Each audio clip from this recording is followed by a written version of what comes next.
Olá, sejam bem-vindos à nossa Escola Bíblica Dominical. Para um melhor aproveitamento deste estudo, nós encorajamos você a ter uma Bíblia em mãos, assim como papel e caneta para anotações.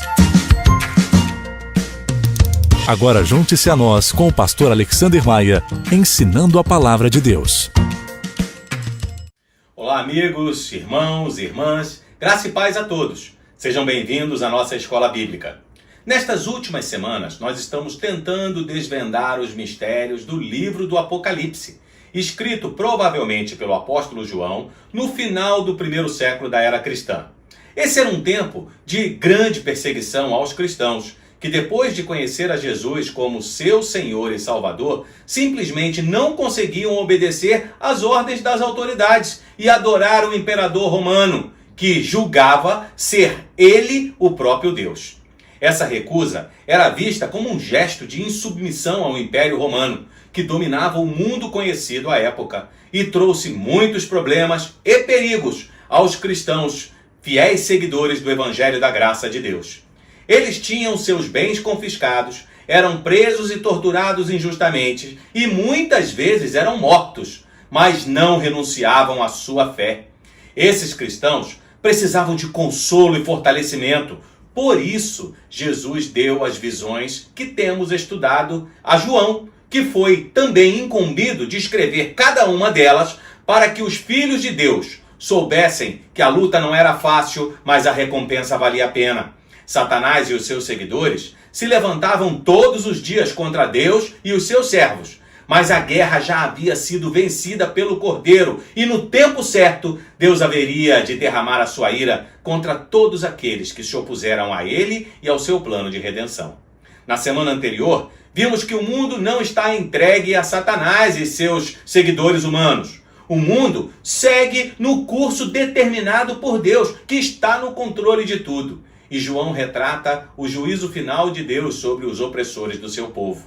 Roma estava condenada, e os cristãos que tanto sofriam aquele tempo tiveram a oportunidade de ver através dos olhos e das palavras do apóstolo tanto cenas dessa batalha como o exultante estado daqueles que já morreram em Cristo e que agora estão na presença de Deus, exaltando-o com louvores.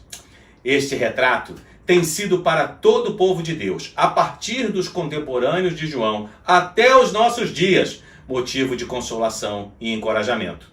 A revelação desse estado de exultação nos leva a estar dispostos a vencer as provações, aflições e até mesmo perseguições, pois sabemos que vale a pena ser fiel até a morte. Já fiz esse alerta anteriormente, mas não custa nada repetir.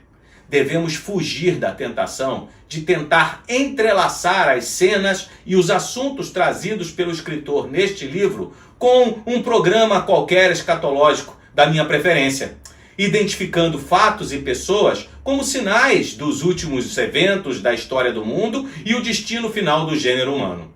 Entenda isso. O Apocalipse não foi escrito para satisfazer a nossa curiosidade acerca do futuro. Todas as visões aqui apresentadas têm o propósito de anunciar a promessa final da vitória do bem contra as forças do mal. A indiscutível vitória do cristianismo sobre Roma. Esta era a mensagem que os cristãos da província da Ásia Menor precisavam ouvir. Estudando o Apocalipse de João, alguém comentou comigo ao longo desta semana: Pastor, se essa é a maneira correta de interpretar o livro, então que mensagem ele traz para os cristãos do século XXI? E eu respondi: a mesma mensagem. Independente das circunstâncias adversas da vida que nós enfrentamos todos os dias, Deus está no comando e não nos deixa sozinhos.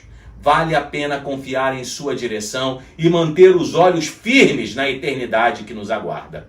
Outra mensagem importante é que nós travamos batalhas diárias contra Satanás e os seus aliados, pessoas e sistemas de governos que, divinizando homens e criando religiões falsas ao longo da história, fazem de tudo para se opor a Deus e impedir o seu plano de salvação.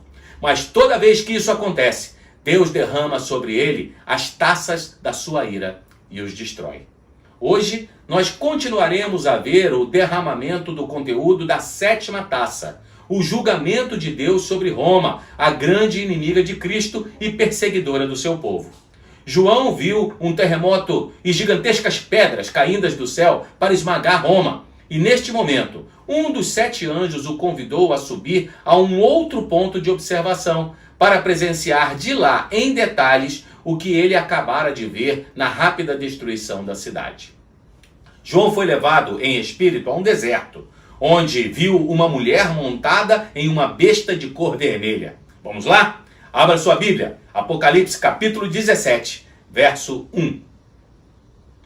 Um dos 7 anjos que tinham as 7 taças aproximou-se e me disse: venha, eu mostrarei a você o julgamento da grande prostituta que está sentada sobre muitas águas, com quem os reis da terra se prostituíram.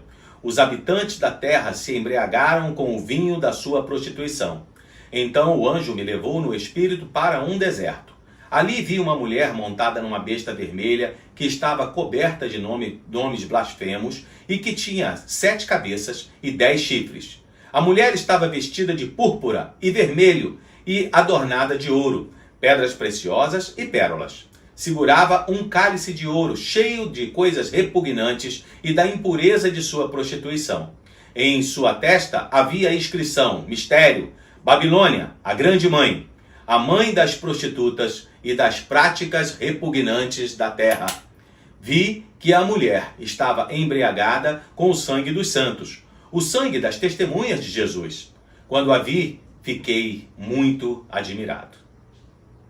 Agora Roma é pintada como uma grande meretriz, uma mulher que se assenta sobre muitas águas e pratica sua fornicação com os reis da terra.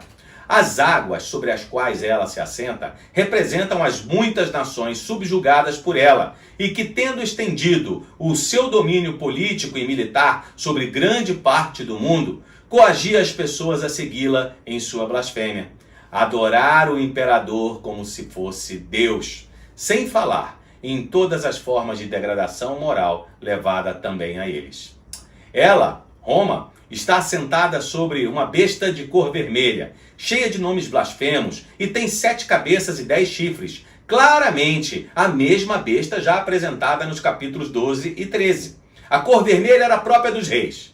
Esta besta representa o poder imperial que a sustentava. Os nomes de blasfêmias escritos na besta são provavelmente os nomes dos muitos deuses adorados em Roma, e suas vestes e rica ornamentação simbolizam o esplendor, a riqueza, o luxo e a ostentação dominantes na capital do império. O cálice que a mulher tinha na mão simbolizava a sua grande maldade praticada sobre todas as formas. Tão grande que embriagava a mulher. Seu nome, a Grande Babilônia, identificava Roma como cidade maligna, oponente a Deus e agente responsável pela degeneração dos povos. Um símbolo usado para designar um poder estatal associado a uma falsa religião para resistir a Deus, que levava os homens a toda sorte de iniquidades, perversidade, violência e blasfema. Além de tudo isso, a mulher estava embriagada com o sangue dos crentes. Em sua fúria sanguinária e total desprezo e ódio contra os adoradores do Senhor Jesus, Roma matava tantos cristãos que o sangue derramado a embriagava, mostrando o prazer e a alegria que ela encontrava nesse genocídio. Alguns estudiosos acreditam que essa é uma descrição da cidade da Babilônia que será restaurada nos últimos dias, enquanto outros afirmam tratar-se da Igreja Católica Romana. Mas, como afirma Ray Summers, o caminho mais seguro talvez seja ver bem a explicação que o anjo deu a João. Verso 7. Então o anjo me disse: por que você está admirado? Eu explicarei o mistério desta mulher e da besta sobre a qual ela está montada, que tem 7 cabeças e 10 chifres. A besta que você viu era e já não é. Ela está para subir do abismo e caminha para a perdição. Os habitantes da terra, cujos nomes não foram escritos no livro da vida desde a criação do mundo, ficarão admirados quando virem a besta, porque ela era, agora não é, e, entretanto, virá. O anjo veio aliviar a perplexidade e surpresa de João. Ele estava admirado pelo que vira e não sabia qual seria o seu significado. Por isso, o anjo fez um papel de intérprete. Um mistério é uma verdade oculta que não pode ser revelado pela mente humana. Só a revelação divina pode esclarecer um desses mistérios, como vemos aqui. A besta que foi, não é e há de surgir do abismo é uma referência enigmática ao imperador daqueles dias, segundo a crença na lenda do Nero redivivo. O povo acreditava que Nero, um dos mais sanguinários dirigentes de Roma, aquele que tocou fogo na cidade e depois culpou os cristãos, pois é. Então, segundo a lenda, Nero haveria de voltar na pessoa de outro imperador, e esse imperador era Domiciano. Nem preciso dizer que os cristãos não acreditavam nessa besteira, não é mesmo? O mundo maravilhava-se da história e do progresso de Roma, mas não os servos de Jesus, que sabem que ela está condenada. Agora, no verso 9, o anjo explica que as 7 cabeças da besta são 7 montes. Vejamos o texto. Aqui se requer mente sábia. As 7 cabeças são 7 colinas sobre as quais está sentada a mulher. São também 7 reis. 5 já caíram, um ainda existe e o outro ainda não surgiu. Mas quando surgir, deverá permanecer durante pouco tempo. A besta que era e agora não é o 8º rei. É um dos 7 e caminha para a perdição. De fato, Roma estava edificada sobre 7 colinas. E, segundo a história, foram também 7 os reis que estabeleceram as bases do grande Império Romano. Augusto, Tibério, Calígula, Cláudio, Nero, Vespasiano e Tito. Há um 8º que deverá ter sua parte na história, mas ele é um dos 7 já mencionados, ou melhor, a reencarnação da atividade maligna e perseguidora de Nero, como já explicamos acima. Neste caso, Domiciano, muito embora há quem discorde dessa interpretação. Ainda em sua explicação, o anjo fala agora do significado dos 10 chifres da besta. Verso 12. Os 10 chifres que você viu são 10 reis, que ainda não receberam reino, mas que por 1 hora receberão com a besta autoridade como reis. Eles têm um único propósito e darão seu poder e sua autoridade à besta. Guerrearão contra o cordeiro, mas o cordeiro os vencerá, pois é o Senhor dos senhores e o Rei dos reis. E vencerão com ele os seus chamados, escolhidos e fiéis. Mais uma vez, o número é simbólico. Os 10 chifres são uma referência a reis subalternos ou governadores das províncias de Roma que garantiam o poderio do império, de poder limitado e de curta duração. Eles só têm um pensamento: obedecer ao Império Romano, personificado na figura de Domiciano. Por isso, são tão zelosos na perseguição aos cristãos. Guerreiam contra o cordeiro, mas este sai vitorioso porque é Senhor dos senhores e Rei dos reis. Esses reis, movidos pela ambição de poder e agindo pela politicagem, se tornariam no futuro, não muito distante, elementos da desagregação e do enfraquecimento de Roma e de todo o império, como explica o anjo a João. Verso 15. Então o anjo me disse: as águas que você viu, onde está sentada a prostituta, são povos, multidões, nações e línguas. A besta e os 10 chifres que você viu odiarão a prostituta.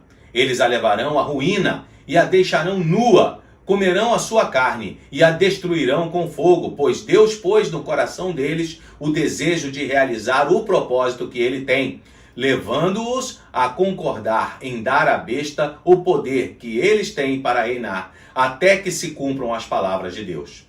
A mulher que você viu é a grande cidade que reina sobre os reis da terra. Quando lemos o livro de Atos dos Apóstolos, nós encontramos indícios do temor romano de que aqui ou ali se levantasse uma rebelião qualquer ou uma efervescência que pudesse levar à revolução. O capítulo se encerra com a afirmativa de que a mulher, a prostituta que conheceu essa grande destruição, era a cidade que governava sobre os reis da terra. O primeiro triunfo retratado para os cristãos é o da infalível destruição do Império Romano. Tão certa que, como veremos nos primeiros versículos do próximo capítulo, outro anjo anunciou como realidade já acontecida. Caiu a grande Babilônia! Vejamos o texto bíblico. Depois disso, vi outro anjo que descia dos céus. Tinha grande autoridade e a terra foi iluminada por seu esplendor. E ele bradou com voz poderosa: Caiu a grande Babilônia! Ele se tornou habitação de demônios e antro de todo espírito imundo, antro de toda ave impura e detestável, pois todas as nações beberam do vinho da fúria da sua prostituição. Os reis da terra se prostituíram com ela, à custa do seu luxo excessivo. Os negociantes da terra se enriqueceram. Então ouvi outra voz do céu que diziam: Saiam dela, vocês, povo meu, para que vocês não participem dos seus pecados, para que as pragas que vão cair sobre ela não os atinjam. Pois os pecados da Babilônia acumularam-se até o céu, e Deus se lembrou dos seus crimes. Retribuam-lhe na mesma moeda, paguem-lhe em dobro pelo que fez. Misturem para ela uma porção dupla do seu próprio cálice. Façam-lhe sofrer tanto tormento e tanta aflição, como a glória e o luxo a que ela se entregou. Em seu coração ela se vangloriava: Estou sentada como rainha, não sou viúva e jamais terei tristeza. Por isso, num só dia as suas pragas a alcançarão: morte, tristeza, fome e fogo a consumirá, pois poderoso é o Senhor Deus que a julga. O primeiro anjo dessa visão anuncia a queda de Roma por causa de sua prostituição espiritual. Isso inclui a descrição de como os negociantes do mundo tomaram parte na sua devassidão, fazendo-se aliados na prática do mal, cuja ruína veremos um pouco mais adiante. Uma segunda voz alerta o povo de Deus para que não se associe com essa mulher, porque assim poderiam tomar parte dos seus pecados, que já chegaram até os céus, e não sofram eles também com a manifestação que a ira de Deus causaria sobre Roma. Sendo assim, os cristãos deveriam fugir das influências malignas de Roma, não se contaminando com a sua devassidão desenfreada. Os habitantes de Roma, em especial os seus governantes, eram arrogantes e presunçosos, cheio de orgulho e vanglória, a ponto de dizer: nunca verei tristeza. Mas mal sabiam eles que Deus já tinha em conta todos os seus pecados e por isso receberiam duplo castigo por todo o mal praticado. Num só dia, ou dentre uma hora, como usado em outras versões, ou seja, de modo muito rápido, pragas, fome, lamentações e morte viriam visitá-los e a cidade seria esmagada. Essa é a descrição da destruição dela. Mas e os seus aliados? Esses são divididos em dois grupos: os que fazem lamentações e os que choram sobre ela. Verso 9. Quando os reis da terra que se prostituíram com ela e participaram do seu luxo virem a fumaça do seu incêndio, chorarão e se lamentarão por ela. Amedrontados por causa do tormento dela, ficarão de longe e gritarão: Ai, a grande cidade, Babilônia, cidade poderosa! Em apenas uma hora chegou a sua condenação. Os negociantes da terra chorarão e se lamentarão por causa dela, porque ninguém mais compra a sua mercadoria. Artigos como ouro, prata, pedras preciosas e pérolas, linho fino, púrpura, seda e tecido vermelho, todo tipo de madeira de cedro e peças de marfim, madeira preciosa, bronze, ferro e mármore, canela e outras especiarias, incenso, mirra e perfumes, vinho e azeite de oliva, farinha fina e trigo, bois e ovelhas, cavalos e carruagens, e corpos e almas de seres humanos. Eles dirão: foram-se as frutas que tanto lhe apeteciam, todas as suas riquezas e todo o seu esplendor se desvaneceram, nunca mais serão recuperados. Os negociantes destas coisas, que enriqueceram à custa dela, ficarão de longe, amedrontados com o tormento dela, e chorarão e se lamentarão, gritando: ai, a grande cidade, vestida de linho fino, de roupas de púrpura e vestes vermelhas, adornada de ouro, pedras preciosas e pérolas. Em apenas 1 hora, tamanha riqueza foi arruinada.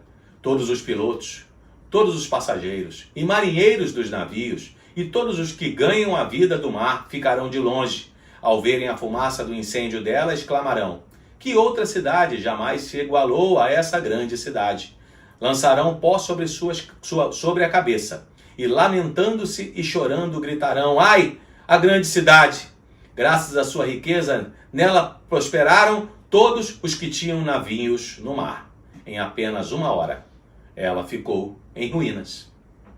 Reis, mercadores, marinheiros lamentarão a queda de Roma, porque todos os ímpios, em suas várias categorias, viam em Roma o seu tesouro. Era o fim dos seus sonhos de poder e deleites. Já não havia mais mercados onde colocar os seus produtos, e nem portos de paixões infames, de orgias desenfreadas e do comércio fácil. Só a título de curiosidade, são mencionados aqui quase 30 artigos que eram objeto de grande comércio. E certamente, para que houvesse sucesso em suas atividades, esses negociantes tinham que tomar parte nos males do império. E agora caem com ele. Nada que seja moralmente mal pode ser economicamente bom. E o mesmo destino terá toda e qualquer nação que cair neste pecado. Diante da destruição da grande prostituta, a cidade de Roma e dos seus aliados, os santos nos céus se rejubilaram e cantaram louvores a Deus, pois afinal, aquela grande opressora que tanto sofrimento causou aos servos do Senhor, finalmente fora atingida pela ira de Deus e não poderia mais causar mal a ninguém. Verso 20. Celebrem o que se deu com ela, ó céus. Celebrem, ó santos, apóstolos e profetas. Deus a os julgou, retribuindo-lhe o que ela fez a vocês.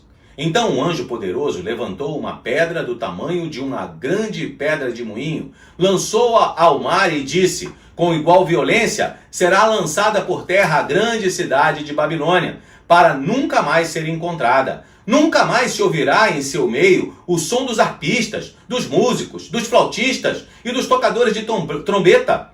Nunca mais se achará dentro dos seus muros artífice algum de qualquer profissão. Nunca mais se ouvirá em seu meio o ruído das pedras de moinho. Nunca mais brilhará dentro dos seus muros a luz da candeia. Nunca mais se ouvirá ali a voz do noivo e da noiva. Seus mercadores eram os grandes do mundo. Todas as nações foram seduzidas por suas feitiçarias. Nela foi encontrado sangue de profetas e de santos, e de todos os que foram assassinados na terra. Esse estudo já nos mostrou o triunfo da retidão e da verdade contra o império, contra os aliados do império, e agora, num só golpe, cai por terra a cidade de Roma. João usa da repetição para dar ênfase, certeza plena. O que temos nesses versículos é a descrição de como Deus agiria contra as 3 maiores atividades da vida romana: a diversão, arpistas, músicos, flautistas, tocadores de trombetas, os negócios da vida, compra e venda, e também a vida doméstica, casamento, por exemplo. Com a descrição desses 3 tipos de atividade, com a destruição, melhor dizendo, desses 3 tipos de atividade, a cidade estaria morta e nada mais se acharia em suas ruas, a não ser o sangue dos mártires, que ali permanece para testemunhar a fidelidade dos cristãos. A queda de Roma não significou o seu total desaparecimento da face da terra, como no caso as cidades de Sodoma e Gomorra. E talvez por isso alguns estudiosos não concordem com essa interpretação, uma vez que esta bela cidade ainda existe até os dias de hoje. No entanto, a sua queda consistiu da perda do seu poder. Nem de longe Roma voltou a se parecer com a perseguidora daqueles dias, pois perdeu a sua condição de cidade mais importante do mundo, capaz de invadir, de matar qualquer nação que estivesse nos seus planos de expansão para dominar sobre eles e continuar espalhando a sua perversidade. A ruína de Roma evidenciou a quarta vitória desse drama final retratado por João. A soberania do Senhor Jesus Cristo no universo, cuja cena se abre com uma grande multidão celestial cantando aleluias, um cântico que atribui a Deus a libertação, a glória e o poder por causa dos seus retos juízos. Capítulo 19, verso 1. Depois disso, ouvi nos céus algo semelhante à voz de uma grande multidão que exclamava: Aleluia! A salvação, a glória e o poder pertencem ao nosso Deus, pois verdadeiros e justos são os seus juízos. Ele condenou a grande prostituta que corrompia a terra com a sua prostituição. Ele cobrou dela o sangue dos seus servos. E mais uma vez a multidão exclamou: Aleluia! A fumaça que dela vem sobe para todo sempre. Os 24 anciãos e os 4 seres viventes prostraram-se e adoraram a Deus, que estava assentado no trono, e exclamaram: Amém! Aleluia!